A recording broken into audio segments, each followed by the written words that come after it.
and welcome to the show. We are doing what's this? A continuation part two.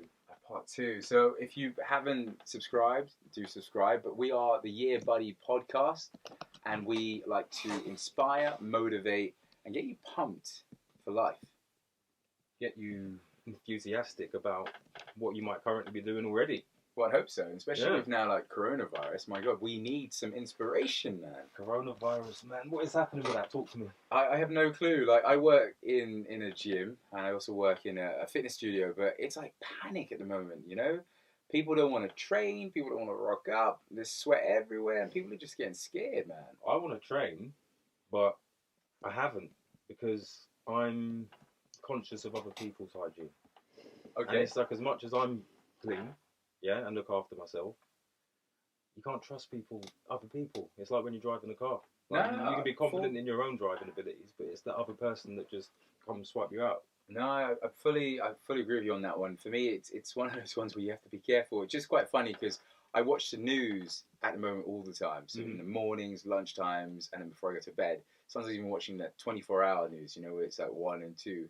And it just seems like it's gone from, it was just in maybe Italy, China, Spain, to now everywhere in the world, and we're now like in panic mode, man. I've seen people pushing shopping baskets with toilet roll. Please explain to me, what's the need for bags and packages of toilet roll? Help me. To wipe your bum, I think. Okay. Generally speaking, that's what it's for. However, I think it's what do we call it?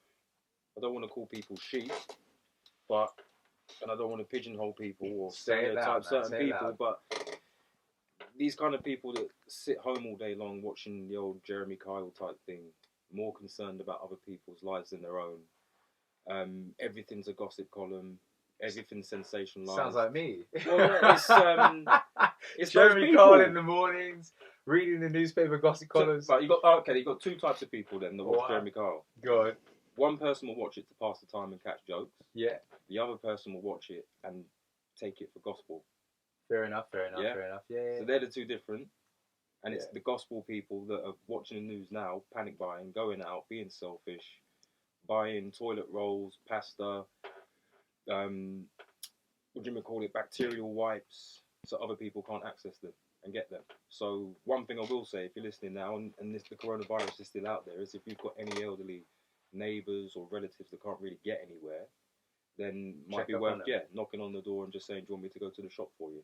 No, I agree. I think that's one of the things that's kind of been highlighted, especially from some of the stuff I saw on the news, and actually also spending a lot of time with my grandmother, is that those are the people that are going to struggle through this, you know? I'm still lost on the whole toilet paper buying and sanitizers buying and all that stuff. But I find that if we don't look after the elderly, we'll be in a tough place. Because I even spoke to Eugene on the way here. By the way, we do have a cameraman, which is Eugene. Shout out to Eugene. Yep. What's up, brother? But we were talking about this in the car, and I was cracking the joke that it's going to wipe out some of the rich white people or older white people as a joke. And then when I thought about it, I was like, probably that's not a good thing to say. Well, no, I think we've just been cut off. Is it still... Are we still live? What's going on? Everything's just gone quiet. No, I hear what you're saying, but... It was a joke, by the way. It was a joke. I love white people. I love black people. I like people of all races. It was just a funny thing based on some of the movies I've been watching. I watched a few films to do with the rich and the poor... Because I'd love to see the breakdown of how much they bring in, because you always hear that narrative, Buckingham Palace, tourism, people want to see the Queen, da. But I want to see how much it brings in, because if you look at the travel that the money we put aside for them to go and travel, the cars that they have, the clothing they have, I'm sure we are paying more than what we're getting in return. We need to get a researcher. We need Eugene. Research. What's going on, bro? Just give me the job, man. But yeah, so don't get me started on that. I've never been part of the whole notion of respect the Queen and all the other stuff. For me, they've taken too much. Not her in particular, but just the whole establishment. Too much from the West Indies, too much from Africa, too much from India. For me to sit here and be like, oh yeah, the Queen. I'm like, Nah. It's all in the... Not on my watch. It's all in the British Museum and the V&A. What should happen is they should give it back. Give it back, man. You know, for Will me... it be looked after? That's another thing. I don't care if it's not looked after. Have you ever been to Egypt? Never. I've wanted to go, but I heard the pyramids are like some tourist attraction. It's like you walk in there and someone's behind you going, "Do you want to pay some money for a picture?" Well, yes, they need people to do that. They need to earn a living as well. But Yeah. I've been there, and you face that way. You're looking in the past. Yeah. You turn around. There's McDonald's there, rappers there. Crazy. Chips and boxes that get like windswept all across onto the actual side of the pyramid and everything. Yeah. It's a joke. Well, I can imagine. That's why I've not gone so far. The museum, Cairo Museum, with all the artifacts that it's got in there, it's like in a room. You have to literally walk sideways between things because there's no layout. You got to find things and just know where things are. And mate, come on, they either need some funding or some serious people looking after it. Okay. That's what would happen if these things got sent back. Now, I think that anyway. I think they're too valuable. For who is it too valuable? For the history of the planet. We have to. The history of the planet, and it's where is this hidden? It's not hidden. It's either in the Vatican, which is hidden. Okay. Yeah. The British Museum. That's another one. And the lights. But you can back. go and see them in the British Museum. They're looked after. They're maintained. I get that, but for me, I'd rather send it back, and if it gets damaged or it gets destroyed or it goes missing, so be it. It's not yours in the first place. True. You've gone there and you've raped, pillaged, and stolen. Simple as. Mm-hmm. Yeah, and not even given the people any money for it. You just said, I'm rocking up, taking shit. That's it. Give them their stuff back. Or if you don't want to give them back, give them some cash. True. Give them some cash. Don't give them some cash and say, "Oh, we want the money back in a couple of years," because that's what they do at the moment. They say, "Oh yeah, we'll give you some cash." Was the let me butcher this. The stat that I saw. Is it David Lammy? Okay, yeah, David. Yeah, so he's in Parliament last week talking about reparations. Yeah. And he was talking about how £6.4 billion worth of compensation has been given to slave owners. Okay. Yeah. Yeah. And the slaves themselves have received around, descendants that is, have received around £54,000.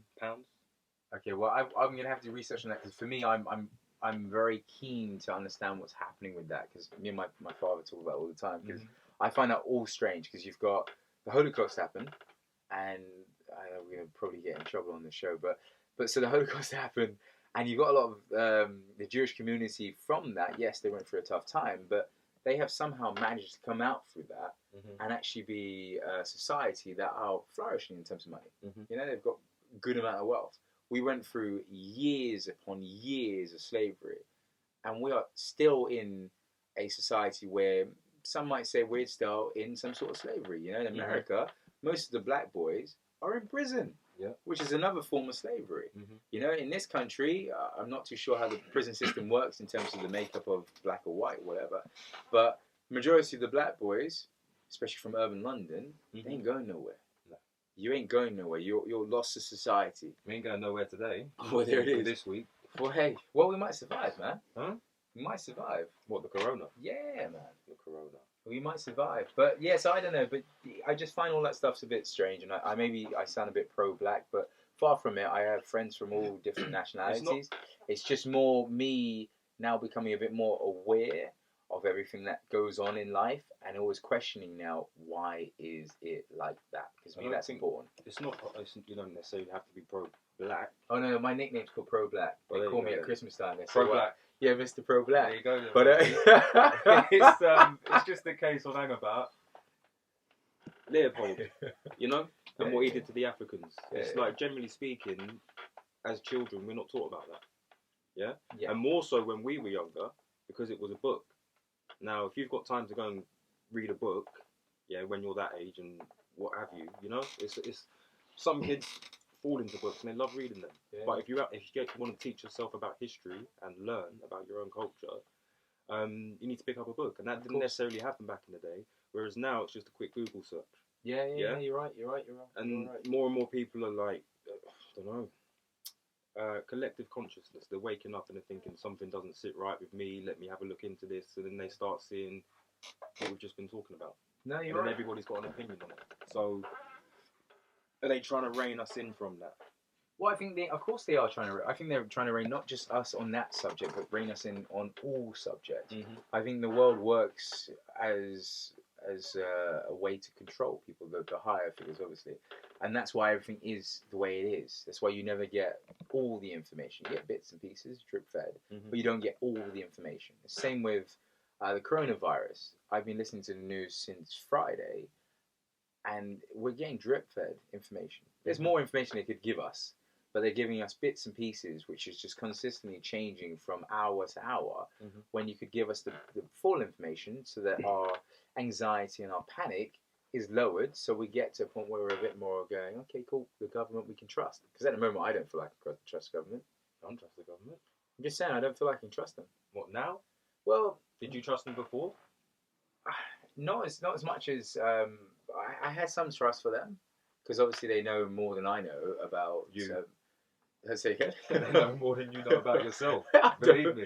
Well, they probably do. Yeah. Hey, my phone does that sometimes. Have you ever done that where you're sitting down somewhere, and I was talking to a friend the other day, and we must have mentioned something. I must have said, when I'm an advert, I said something, and then all of a sudden the phone went, okay, Michael, do you mean this? And I was just like, whoa. Hey, what are you on? What's that? Samsung S10. Samsung, okay. And it just went into other pages and stuff, and I was just like, oh my god.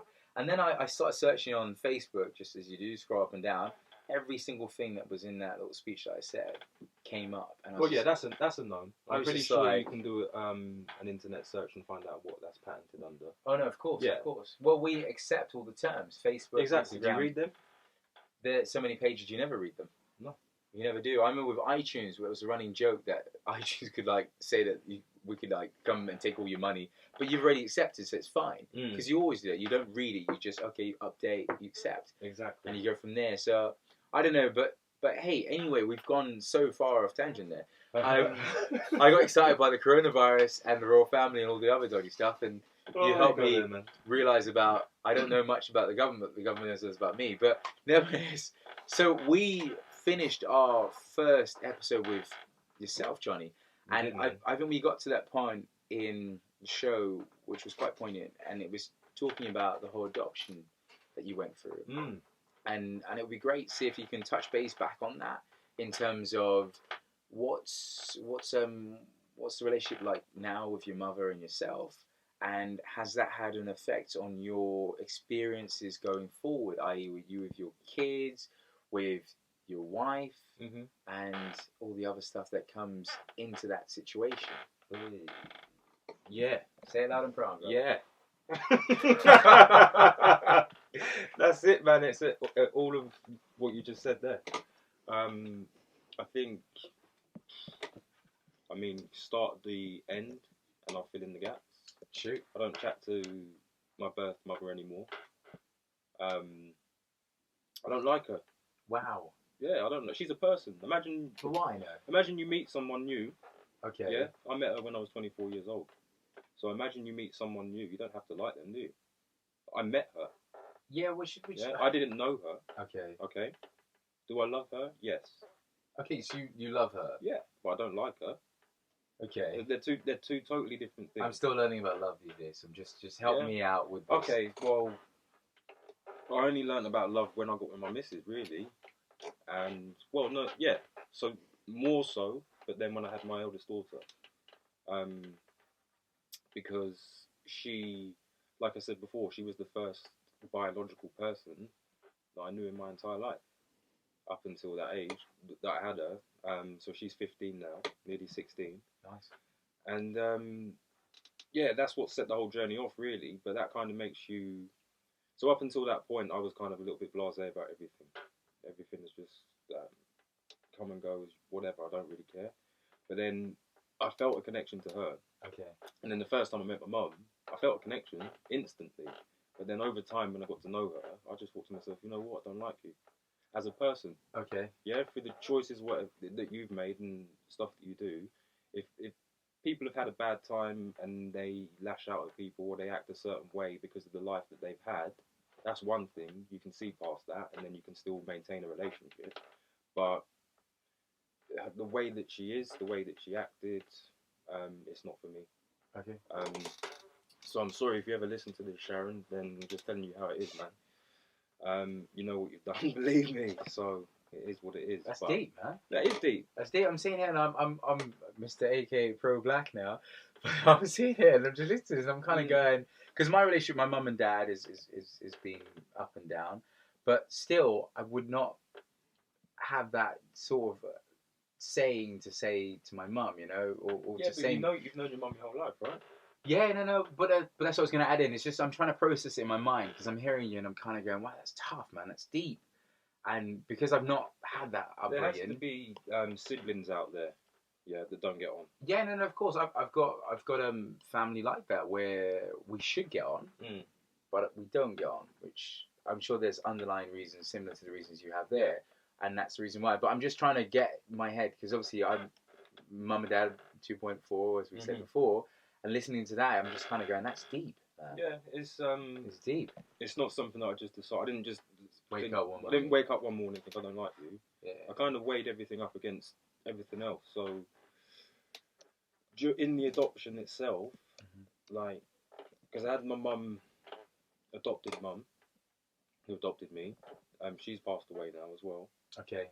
So is your mother still alive, or? She's alive. So my adopted mum passed away, and it was just my dad and my sister, one of my sisters, living at home with my grandparents. Like yourself, I spent an awful lot of time with my grandparents in Hartford, because my dad was a single parent, essentially, and then had another 2 older sisters, but they lived away, like far. And then spent a lot of time with the grandparents. So my older sister Suzanne, who lived in the house with us, was kind of like where I learned to I don't know, respect women, I suppose, and have an understanding of how you should treat a woman. Seeing my dad's relationship with my sister, and having that understanding. So I never had a mum type person from a young age in the house to have an understanding of, like, to show affection, like when you hug women and stuff. So that's what we're talking about, the whole love concept. Yeah, I'm with you. Never had that. Now, I love Suzanne to bits. She smashed my head into a plate of beans once. Okay. During an argument. Tough love. But yeah, tough love. But I forgive her for that. I can't even remember what it was for. I might have kicked her in the face or try some kung fu thing. I don't know. That's tough love, man. It is tough love. But yeah. But she's extremely proud of her. She's a massive role model for me. So I kind of was she my mum? Yeah, she acted like my mum, because when my dad wasn't around, then I had to listen to Suzanne. You know. So mad respect for her, and then it kind of taught me the way. And then when I got a little bit older and I met my brothers, Reese and Wayne, and Mum Trish, who was my mum, I would call Trish my mum now. Again, she showed me another way, and I maybe grew up with a lot of hate and thinking, I don't like women and what have you. And then when my dad was told me he was getting remarried, and I lost the plot.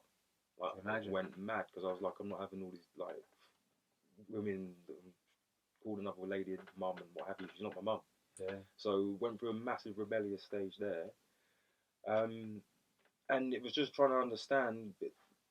I'm adopted. I'm not living with my real family. Do you guys really love me? So it was just trying to weigh up that balance of, like, when you get into trouble, I'm in trouble because I'm not part of this family, or when you see someone receiving love and attention, you're like, oh, I don't get that love and attention, you know? And it's a weird thing to try and understand and get your head around it. But it puts a little chip on your shoulder, doesn't it? A massive chip. Yeah. It's when you walked in the room, I was just like, brother, yo, what's wrong with this brother? I had a massive chip on my shoulder, man.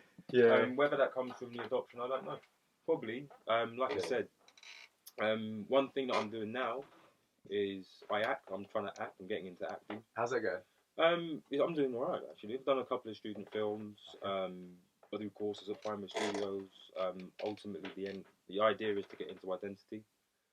School of Acting. Okay, yes. And do a semester there.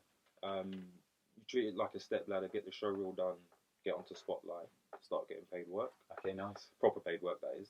You need paid work to get onto Spotlight. But I was watching Save Me. Save Me. Yes, with Lenny something. He's in The Walking Dead. Yeah, he's a cool actor, he is. Yeah, Lenny James. Yeah, Lenny James. Yeah, so I was watching that the first... I mean, I've always wanted to do acting. My missus keeps badgering me about it. Get into it. My boys keep badgering me about it. Watch Save Me, the first season. And as soon as it finished, I just turned to my missus and said, I'm doing it. Nice. And so ever since then, reading, tutorials, coaching, that's all I've been on. So do it 100%. But the reason that I say that is because growing up in a predominantly white family, in the area that I grew up in, I felt like I've always acted. Okay.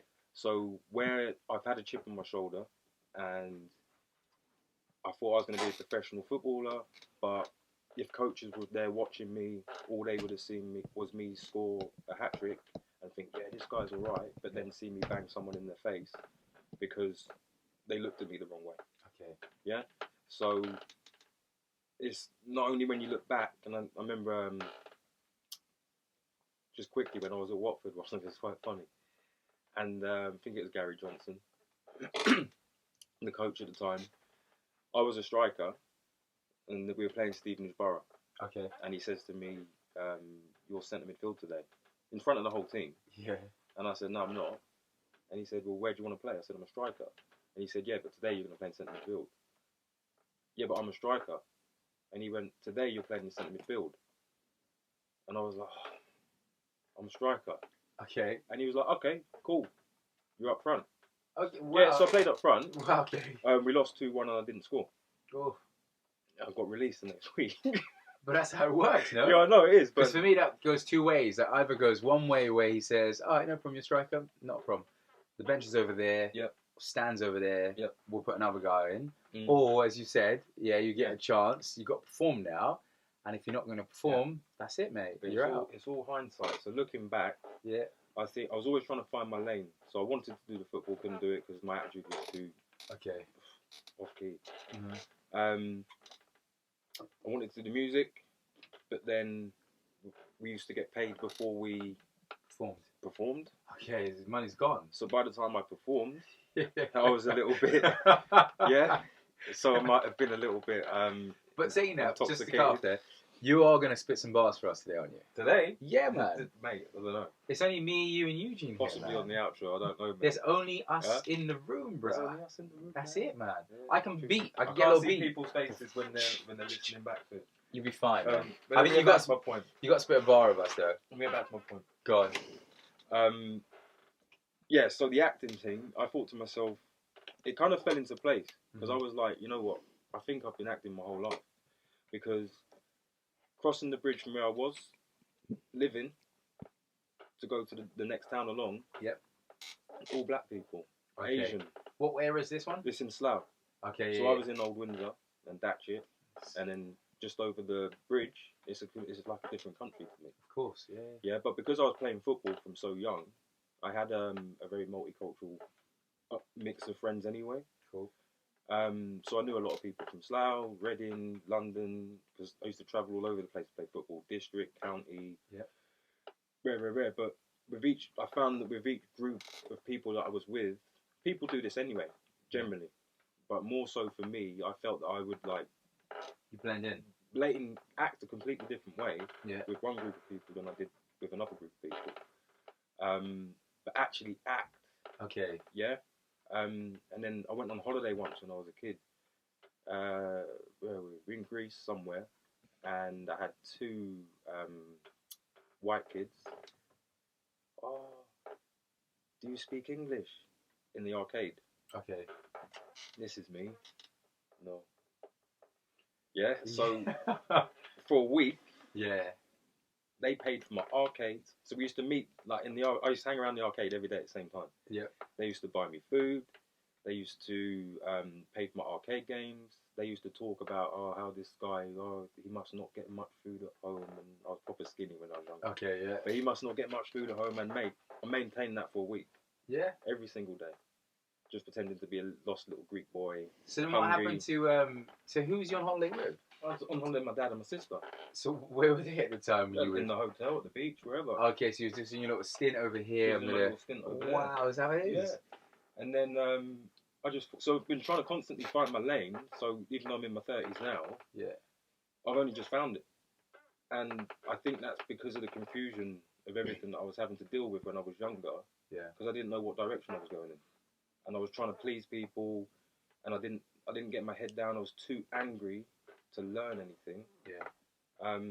Because I was resentful of everything. But then, like I say, in hindsight, looking back, my dad, white guy adopting a black kid in the 80s. It's unheard of. Yeah. So, like, especially as a police officer as well. He's done. You know what I mean? It's amazing. He put his neck on the line. So I'm kind of thinking that I need to do something. You want your parents to be proud of you, right? Of course, yeah. But yes, I work. I look after my children. Yeah, I've never not worked. That's one thing. I've never not worked. So I've always had money. I've always been responsible in that case. Yeah, I've lost jobs. Everyone for throwing computers and stuff across desks. But then I got another job the next week. Okay. Yeah, so I always maintain. So I'm sure he's proud of me of that, but I wanted to play football for him to be proud of me because I'm a footballer. Yeah. I wanted to release music. I wanted him to be proud of me for that. Didn't happen, so it's just constant strive to say, look, I just want to show you some appreciation for everything that you've done for me when I was younger. Yeah. And to maybe just put my hand in my pocket and pay for dinner one day, you know, with him. Because if it wasn't for him, then God, I'd probably be, mate, it's a cliche, but I'd probably be dead or in jail. Looking at the family unit, a couple of the brothers are in and out, and the area, it's only Hounslow, but it gets rough sometimes. Yeah, it gets rough sometimes, but it's not necessarily the area, it's the character of the person. Of course. Yeah. So, and also in the environment as well. The environment, yeah. I mean, it's always, I've always said it's the environment. You can get someone who is a good person, but you pump them in the wrong environment, they'll go off the rails and they'll cause mayhem. But it sounds like you've done a full circle with things to a degree. But you've also got tattoos. I've seen on the fist, what you got on your fist there, man? I've got stars. And is that for knocking people out? What's going on? Yeah, so you see stars, isn't it? Is that how it works? I think you'd have to, you know what? I'd have to get my little sister on the phone to explain it, because that's just plagiarism, that is. Okay. So when I met my mum and my family, my sister had these tattoos. Okay. And I've got Guardian of Shem on my left shoulder, which is Sumerian. If you want to go, we're going to do a podcast one day about ancient history. Of course, man. And we'll just shoot the shit about that, because I can chew your ears off today. Well, please do, because I like that type of stuff, and even if we can get someone in who's even more backed up in terms of the knowledge more than yourself, it'll be wicked, because we can really then probe. Because most of the stuff I can ask you and you just give me an answer and I'm like, wow, this guy knows loads of shit, and then I have to go on Google and search. And I've just made it up. Yeah, I know, right? That's the education system for you, man. That's, you know what I mean? They just make it all up. I know. Keep you in your box. But no, the stars. Yeah, shoot. So my sister's got them. I had tattoos anyway. Oh, you like tattoos? Oh, I like tattoos. Oh, where'd you get that one done? No, I'm going to get it. Okay. Don't get it done on your hand. You work in an office. Don't get it done. Fuck it, I'm getting it done. And then that was from working in that environment. But I got lion on my back. Lion represents? Leon. Lion. Oh, I can't, man. It's just a question. I'm just saying, man. Question. God. People think I'm aggressive. I'm not. Okay. When I'm watching TV, they like cheer up, and it's the natural frown. Right. It's just the way my face falls. Yeah, because I've been trying to say, calm down a bit, man. We're just in a podcast, and you just got an aggressive look, and I'm just like, bruh. I told you, you're bigger than me, it's man. It's been hard enough just living with the coronavirus today, man. But so you've got the lion on the back, you've got the stars, you've also got something on the shoulder piece. Yeah. What have I got on this arm? I've got my name. Okay. Which one? So Leon, David, Craig, Marison, and everything. Wow. Like, so a lot of people think, is that all your kids all down your arm? Okay. And I'm like that. That's my name. Yeah. So what you got around on your arm? I won't say it because then obviously people can. Oh, okay, sorry, bro. No, you know what I mean. I was confused for a second. I was just kind of going, is it your name? Is it someone else's name? It's mine. It's a match of all my names on there. It's going to take me a while to get used to this, I tell Yeah. you. I need to save you as Johnny in my phone. Do it as Johnny. Yeah. Yeah. I've got to save you in my phone. My stage name is my real name. Yeah, sorry, man, but I'm getting there. It's taking me a while, but I'm getting there. That's it, man. I'll get there. Out there looking at things. They know who they are. Wow. And no, bruv. How many times have I had my emails hacked? Okay, yeah. God knows how many times. Someone's tried to access your email. Someone tried to do this. Someone tried to do that. That does happen quite often. Yeah, so that's one of the reasons why. No, that's fair enough. I'm trying to be low key myself at the moment anyway. Well, I've been trying to do it for the past 3 or 4 years because people are crazy. Yeah, people are very crazy. Yeah, and yeah. We'll touch up on that one of these days. But I've had a few run-ins with some ex-girlfriends who have just been a bit on the I stand outside your window side. Breathing at the glass, that type of stuff. That stuff. That happens to a lot of personal trainers, man. Well, it's because you sometimes you cross the line, and not intentionally. So I've always never really understood that, but because obviously we're sweating, you're at your vulnerable state, and we're training. If you're a good trainer, you should be able to build that rapport where you can say certain stuff.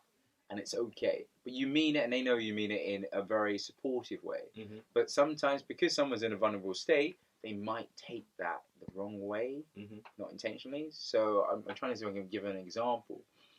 But you might say something, "Oh my God, you look good today. You look great. Oh my God, your physique looks. You look so tight." You might say that, and if you say that again and again and again, that person starts then going, "Oh my God, this person thinks I look good. Thinks I look hot. And then before you know it, they have an idea in their head that there's some sort of connection. It could be potential relationship, not realizing that you're just being friendly. You were just having a conversation. I'm not trying to hit on you. Obviously I'm trying to sweeten you up because you're signed for more sessions, but we're training. That's it. That's just as far as it goes. But yeah. So I'm gonna stay well away from going a bit too far into having late night issues of someone working late. Or not even that. No, I don't even want to go down there. I'm okay. Yeah, I'm okay because I'd get myself in a lot of trouble. But from the stuff I said in the last podcast about myself, you kind of pick up on what type of character I could have been. Yeah, not the character I am now, but what I could have been. Fruity. Well, I've always been like that. That's some of the feedback, actually. Well, that I'm fruity. Yeah. Well, my mum for a number of years thought I was gay. Really? Yeah, man. And I was just like, when she asked me, she said, "It's okay if you're gay," and I'm like, whoa, where did that come from? I was like, I've never been gay in my life. Why? Because you like the male physique and you studied it, or what was it?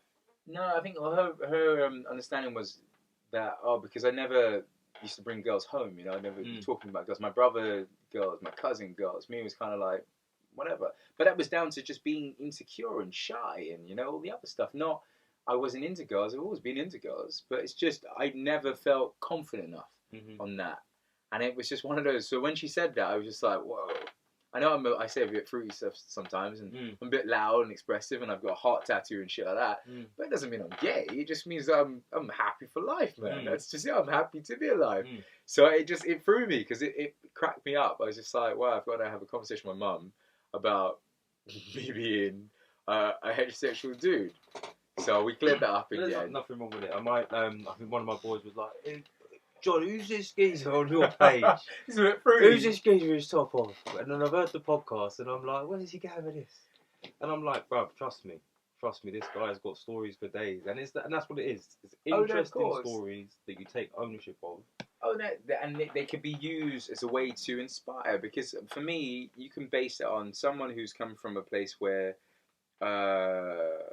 bullied, miserable, depressed, contemplating suicide, to then going to working on TV, to being in a gay magazine, to then doing fitness competitions. And that's a massive shift. You've gone from solo, insecure, to big and bold. I'm here. I'm ready. So, one thing you said there. Yes. So when you talk about suicide. Yes. Okay, and the bullying aspect of it. Yes. I know you said previously that you went through some things when you were younger. I did. I had a tough time, man. I had a tough time. reasonings behind that? What were we talking about? Was it because of the weight, or was it? Majority of the time, I shouldn't say majority of the time, but it was. I would say it was down to the weight. It was also down to just mental, mental state. I always, for me, the biggest demon I've ever had, and will probably always have in my life, is it's me. It's always been that. So in my head, I've always seen something different. So even when I was in amazing shape, body fat was what, 6 or 7%, whatever. You're looking great in pool. I still looked to myself and went, "You fat bastard, you know, you look like shit." And I was always like that. Even now, I'm a bit on the larger size, and I'm bulking up a bit. I still look at myself and I think, "You look like shit, mate." You know, who could ever want to look go like out shit? What are you comparing it to? Is this body dysmorphia? What's this? I've got bad body dysmorphia. I've always had it. You know, it's one of those things where I'm always my own worst enemy. Which is cool for me. I've now got to the stage at the age I am now where I can understand that and accept that. I can actually say, you know what, you take some time, write these thoughts down, which is what I do. I write shit down all the time. Write stuff down, and then just challenge it. Okay, why do you think that? Base it on your backstory, the stuff you come through. Okay, maybe people do think you're attractive. Boom. Next one. Something to do with the way you look. Okay, backstory. What have you done? Have you been given a trophy for doing something? Or, you know, okay, so just breaking it down into pieces so it's a bit more easy to manage and understand. And for me, I'm like that. I always put myself as, it's a project. I am a project. My dad's always said that to me. I am always looking to improve and get better, but I always say, and I always will say, that I am my worst enemy. I am. But take me back to when you were contemplating suicide. Okay, that's something I don't really dwell.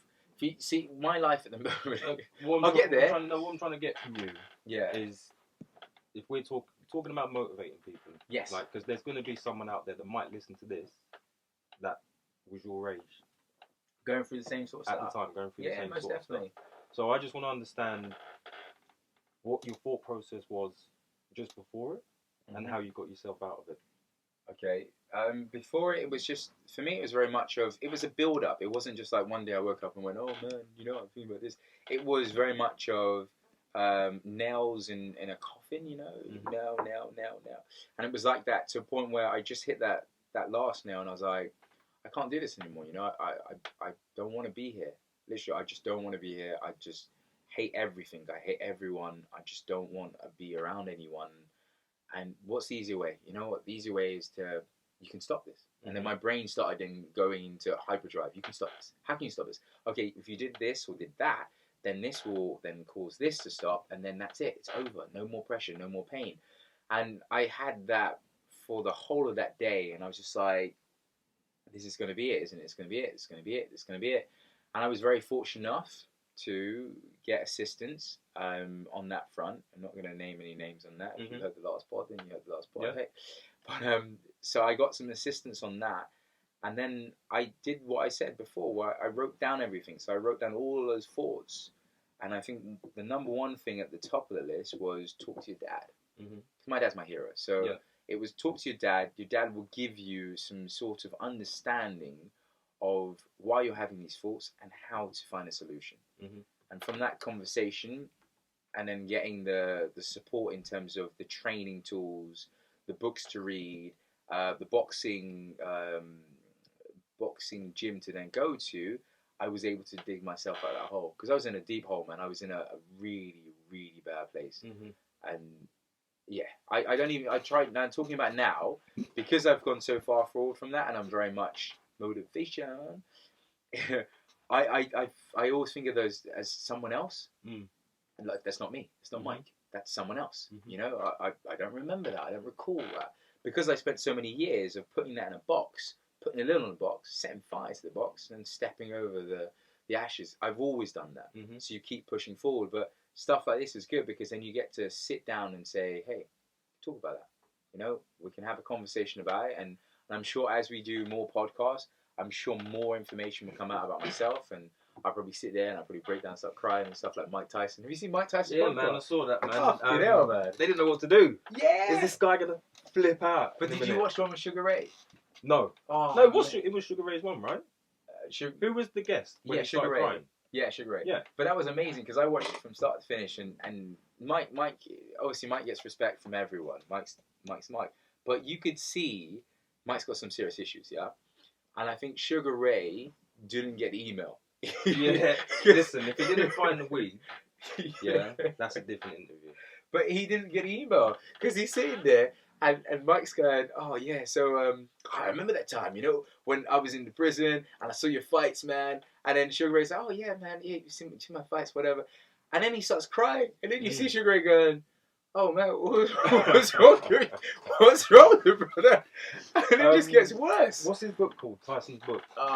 It's called Tyson, isn't it? Is it just Tyson? Yeah, have you not read it? No, I have. That's what I mean. I was going to say, have you read it? Because come on, man. Yeah, I know the story, man. Jesus, that's a story. But he's a legend, and why I like his podcast, because most of the guests he has on, he's had relationships with these people way back in the day. Because he had LL Cool J, and that was quite cool because he's talking about him going out with LL when LL was hot back in the day, and he's just telling stories of these guys at the club and stuff, and you're kind of going, that would have been so insane, you know, you're an upcoming rapper, you've got the #1 heavyweight champion in the world with you just rolling around, and this guy's off the chain. This type of guy crash a car and just say, leave the keys there, man. Yeah, man. The highlights of my podcast listening and viewing at the moment.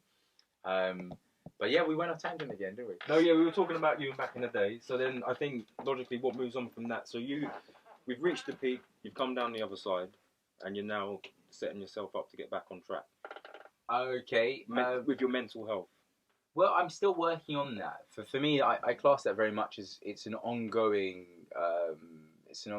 project. Like for me, I have times where it's good, you know, I'm on board and I'm clear and I'm focused, and then sometimes where I get back into that shell and I'm just like, oh my god, this is too much. I don't know what I'm doing. I'm not focused. I don't know.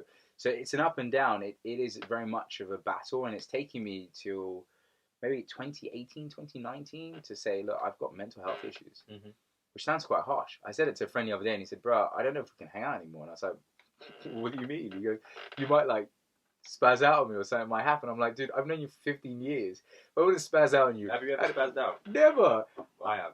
Have you? Yeah, man. I've never done that, man. This is, I think, talking about mental health now is everybody's talking about it. Yes. It's a good thing to help people that are going through things now, but there's such a stigma about it back in the day. You've got mental health issues. No, I fucking haven't. That's problems. No, it's like that. Of course. But, yeah, so I used to flip out all the time. Yeah. But obviously didn't know the reason why. Okay. And obviously I've been through so much shit that it's fuel. I'm thinking, yeah, just 1 minute I'm cool, and then the next minute I'm not cool. Okay, well, I'm not as bad as that, man. I've never spazzed out ever, just to on camera. I've not spazzed out. I've done a few things, but oh mate, you just reminded me of a story. When I was growing up in November. This isn't spazzing out. This is being just stupid. Okay. When I lived at home, my dad was on shift work, so my dad was in bed, and this is way off tangent. And I went across. No, so I'm playing in my sister's bedroom. Okay. When my two older sisters lived at home, so I must have been very young, and but old enough to go outside on my own. Yep. So literally sitting in the bedroom. Who collects matchboxes, man? Okay. And makes little things like people and cars and houses out of matchsticks. Was that you? No, it was my sister. Okay. Yeah, and she was out. Oh, you set fire to the... I set fire to the house, bro. Wow. Yeah, so bedroom flames bellowing out of the window. It was like backdraft. I've run out of the house. Yeah. Flames coming out everywhere. My dad's in bed. Oh, shit. It's on night work. Shit. On shift work. Like, just gone, KO. Yeah, you're tired, exhausted, man. And then someone smelt it. So then I got taken to my neighbour's house across the road, Paul, and we were just watching the flames bellow out of the window. Oh, shit. Yeah. And fire brigade, like 2-3 fire engines, they put it out anyway. Long story short, I must have got into hella trouble for that. But I think I might have done that because I was tapped. Okay. Because I knew it was the wrong thing to do. And you still did it? Yeah. Wow. But that's what I'm saying. It's kind of like that's what I'm talking about, mental health.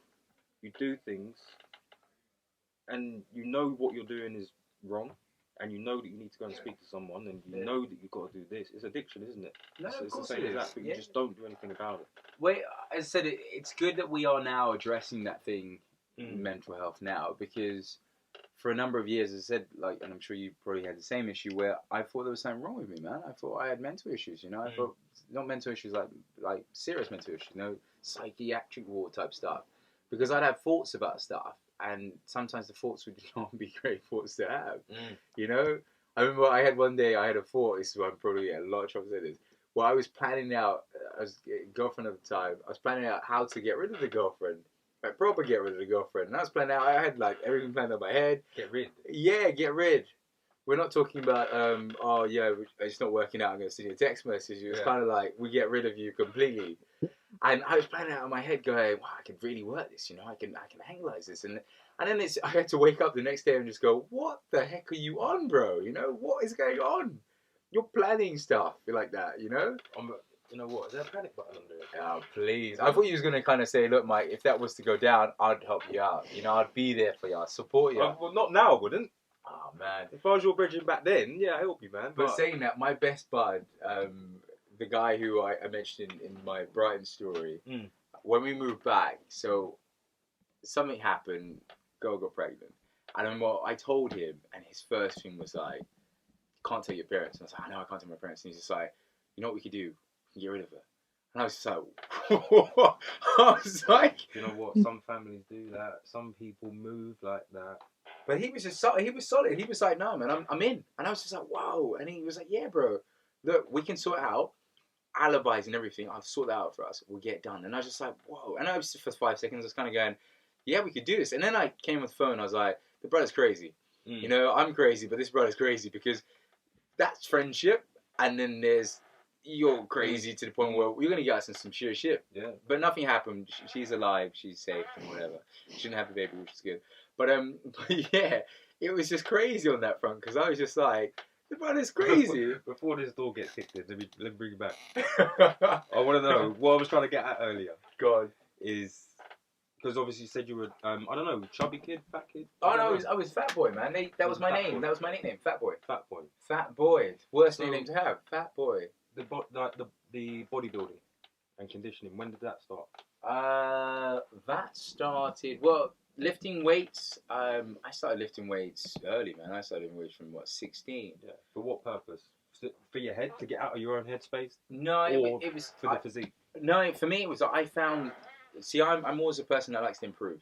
Mm-hmm. So I found, especially with the books, Dad told me these books, you read these books, you can get smarter, you can read better, you sound more intellectual, you know? Okay, training, weightlifting allows you to build yourself, make you stronger, your presence stronger.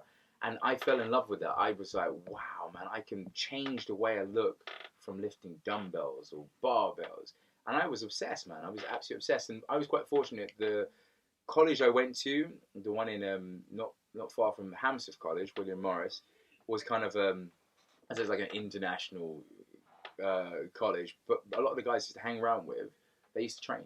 Mm-hmm. So we'd go to the gym, and obviously it was chest and back days.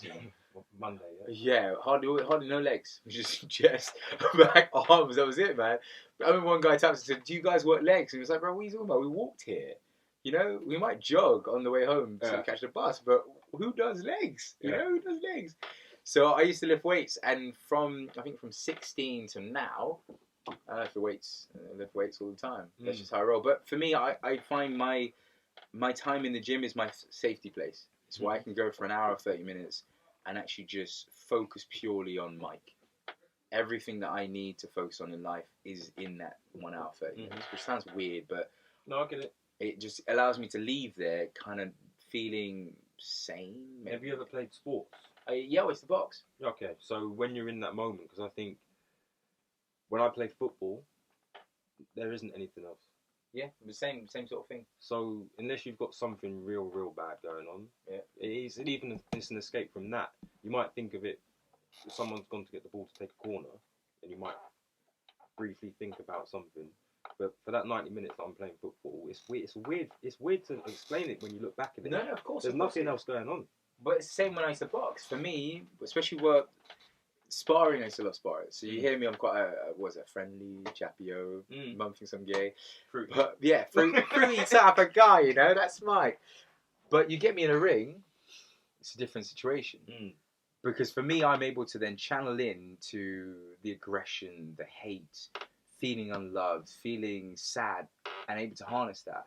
And then afflict that on the individual and take pride in that, which is quite weird and sick saying that out loud, but that's why I enjoyed it, because it was like, for this time I'm here in this square space, I can actually let go and just give you all the rage and hate that's built up in me. Because there's loads of hate. For some reason I have so much hate in me, and that's why the heart is very apparent. Yes, it does look like a homosexual tattoo, but far from it, it's not. It's to tell me very much that there is love out there, and if you believe in love, you don't need to worry about being hostile or aggressive, and it just allows me to remember that always, all the time. Keeps you zen. It keeps me there. So did you do any competitive boxing? Yeah, amateur level, yeah. Amateur, yeah? Yeah, amateur's not too bad. What's the record? My record is 10 fights, 9 wins, and 1 draw. Undefeated. Undefeated. I'm badass, man. Wow. I would have loved to do boxing. That's why I smile all the time when I say stuff quite expressive, because I'm badass. Yeah, you back it up. Man, no, I'm really messy. My older brother. Yeah. The boxing, didn't want to do that as a No, serious thing? Or I spoke to my dad, and my dad said, do you want to do it professionally?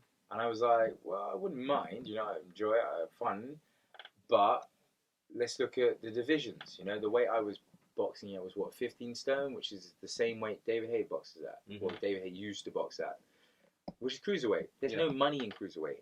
I'd have to then bulk up to get my way up to 17, 18 stone to be heavyweight. I'm not tall enough, and my frame's not big enough. I'm a big guy, but not big enough for heavyweight, especially the heavyweight you have now. So I had the choice either to box full-time, get a part-time or full-time / part-time job, or go to uni. And I ended up going to uni, moving to Brighton, which still to this day, great stories. Yeah, great stories. Great stories from Brighton, because I can sit back and laugh for days. I can sit down with multiple people and tell stories, and people go, oh my God, that's amazing. But then in hindsight of, did it get me anywhere in life? Probably not, you know. I feel like I wasted the first year, and then the second year, that was a catch-up year. So if I could do it all over again, I probably wouldn't have. So where it got you? Where are you going? Because I know one of the things you say you want to do is make films, right? Yeah, and I've always wanted to make films. So I had especially growing up, I had a massive interest in film directing. So I used to do running work, or runner work as they call it, in the local area, Kensington, Chelsea. And then I also used to help out at the Portobello Film Festival. So I used to do some of the running work for them, and also just helping them out, flyers and leaflets and stuff like that. And then I just realised early on that you don't get paid for the running stuff, and I wanted to get paid. So I ended up shelving that. Now, in 2020, I've got a few ideas I want to put together, like the university film. For me, I see that working as a Netflix show. We have to obviously murder someone to make it a bit more juicy. Series, yeah? Yeah. I think it'd work well. It'd work well. I also want to do another one, like kind of a boys' travel holiday film, which will be set based on the but based on the Thailand experience that me and two of my buddies had. We went to Thailand to do the full moon party and the whole travelling thing. And I've never been travelling. Oh, mate, you're missing out. All I do every year is I travel. So last year I went to Canada and America, did a road trip. The year before that we did the East Coast to West Coast, so Route 66. Hire a car, journey all the way over. Before that, North of Spain tour. Thailand was just, still to this day, Thailand's probably the best holiday that we've had, because we had ladyboy issues. We had some guy try and rape one of the guys who was with. We nearly got shot in a club.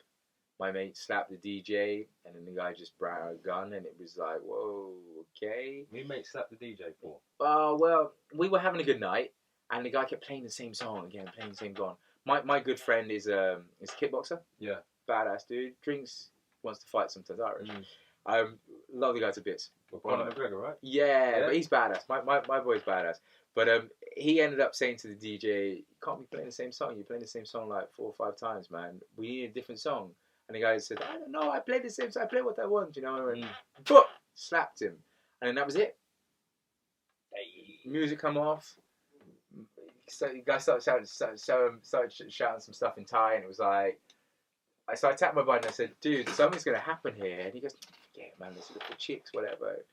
He's letting the guy come up, gun in hand. "I shoot your friend. I shoot you guys." And I said, "Whoa!" It from there went to a point where I was just like, "Man, we might die, man. We might not make it home."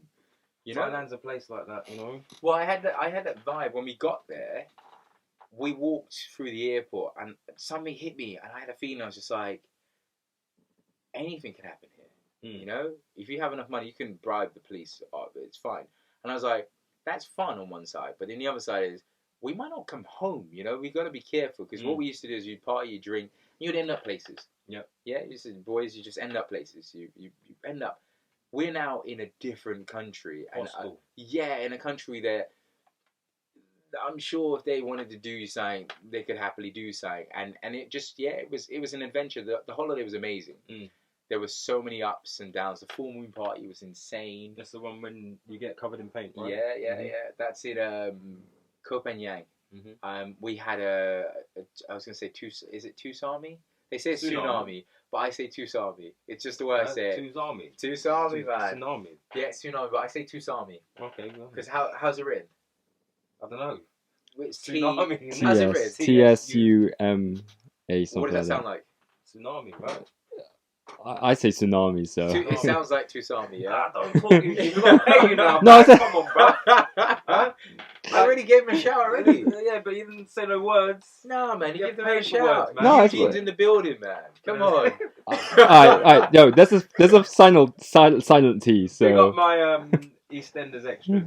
All them ones working hard out there, they're not allowed to say nothing. So when they get spoken to on a scene, they just nod like.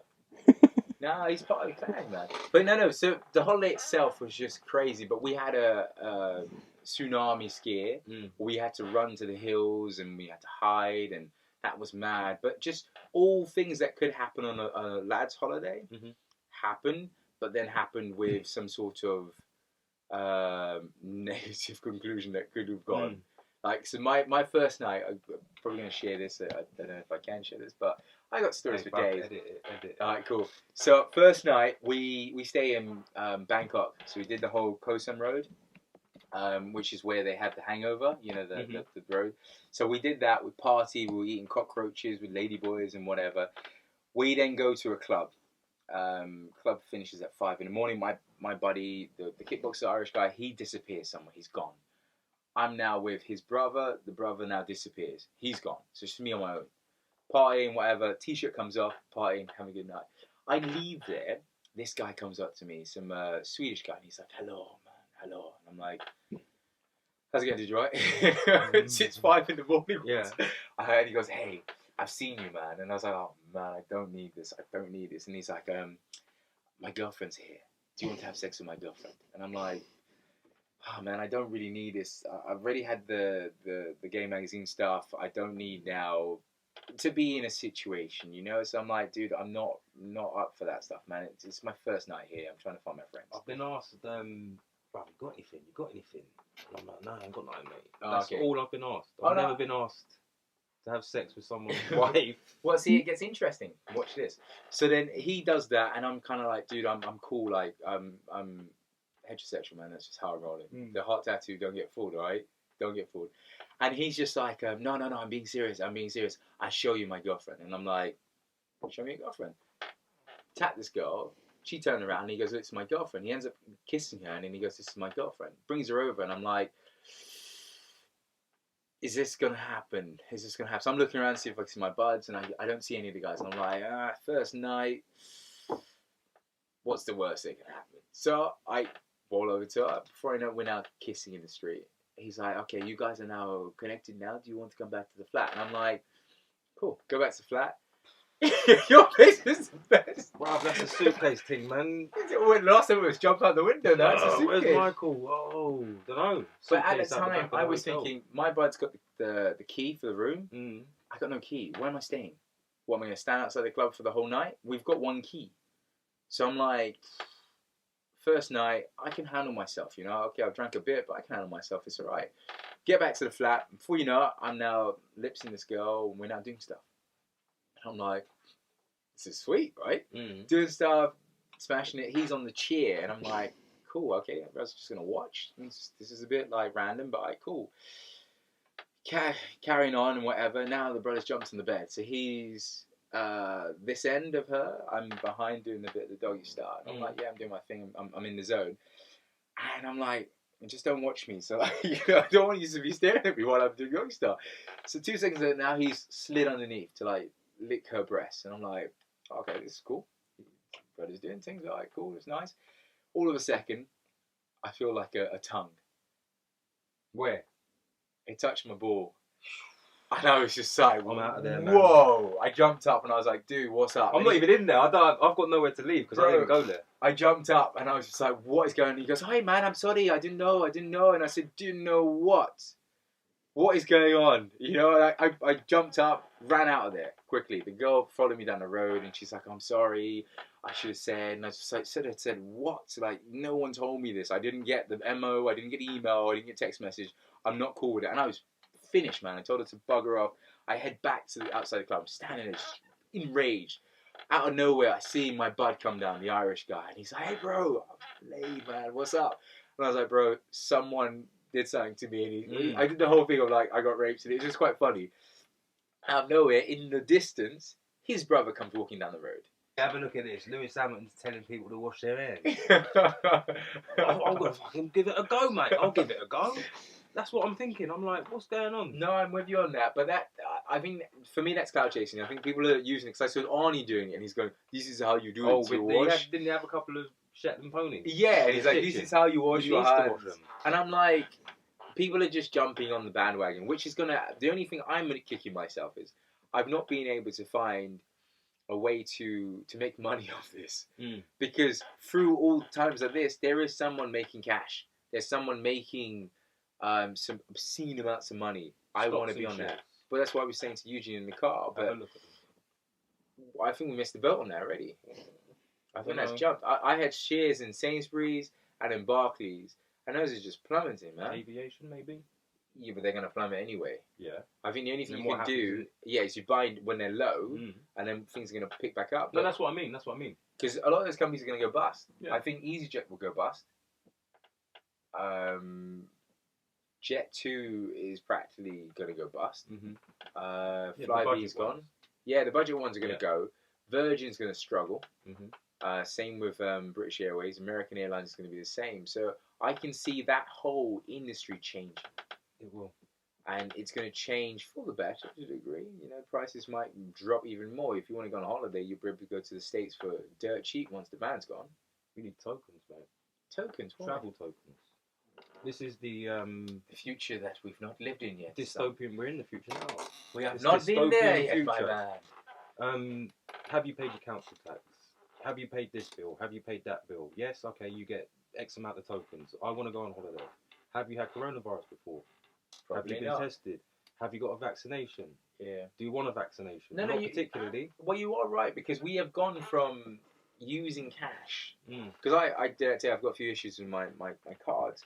So I was like, all I've got is cash. Get to the train station. I can't get a ticket to get on the train. I'm sitting there going, okay, is this how it works? Try to get on the bus. The guy said, I've got no change. I'm like, so we've gone away from cash. We're now on tap. And I'm sure, as you said, with the coins, I can see that being the next stage where you have a certain number of coins. But the stage that I think they're going to try and get to one day is, have you seen that film In Time with Justin Timberlake? Yeah. That, where you have years. Yep. And you can either buy additional years if you've got more money, or if you don't have more money, you can use your years to buy something. And that will allow you to control the number of people they have in the world. And I'm sure that's where the powers that be would be going if they could that's about 100 years from now. Just saying, man. No. That's about 100 years from now. we're going in a direction that's It's not a great direction. unprecedented. It's not happened before, but the films that you've watched and the things that you've seen are not just films and not just things that you've seen. They are to condition your mind to be aware of some of the stuff that may be coming in. To make you accept it. Of course. Yeah. But you go, oh my God, flying cars. There's Black president. Yeah. Yeah. Well, we're going to get... the next one's probably going to be Mexican or something like that. Actually, no, it's not going to be Mexican. It's probably going to be Donald Trump again. Because he's going to beat Biden and also Sanders because they're both old and retired. My grandmother made me laugh. She goes, why are all these old boys still presidents? And I'm like, that's what happens, you know? They don't want to give up power. I think the next one will probably be Mexican. And then they'll have a woman. Or either a woman or Mexican. See, this, Mexico got 2 minutes, mate. Mexico just closed their borders. Yes. Isn't that ironic? I know, right? That's a funny one. But he's making it all up, he is. Who? Donald Trump. He's making everything He's an actor. up. Yeah, he is. He's making it. But you know, I heard he's on drugs.